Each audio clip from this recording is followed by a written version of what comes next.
Lenin hər ay Bakıdakı gənc bir qıza küllü miqdarda pul və hədiyyələr göndərirdi. Bəs kim idi bu sirli qız? Deyim bil.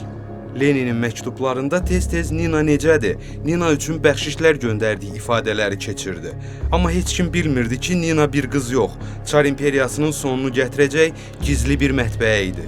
1901-ci ildə Gürcü inqilabçı Ladok Ketsxovelli qubernatordan icazə sənədini saxtalaşdıraraq Bakıda gizli Nina mətbəəsini qurur.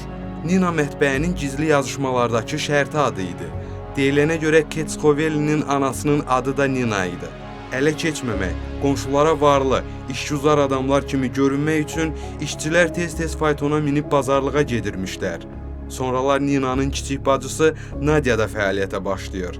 Mətbəə 5 il ərzində 2 milyondan çox qanunsuz inqilabi ədəbiyyat çap edir və imperiyanın çökməsində böyük rol oynayır. 1906-cı ildə Leninin qərarı ilə mətbəə bağlanır və çap maşınları Peterburqa göndərilir.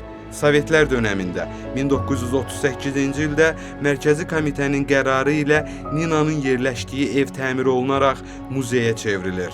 Bu cür maraqlı tarixi faktlar üçün kanalımızı izləməyi unutmayın.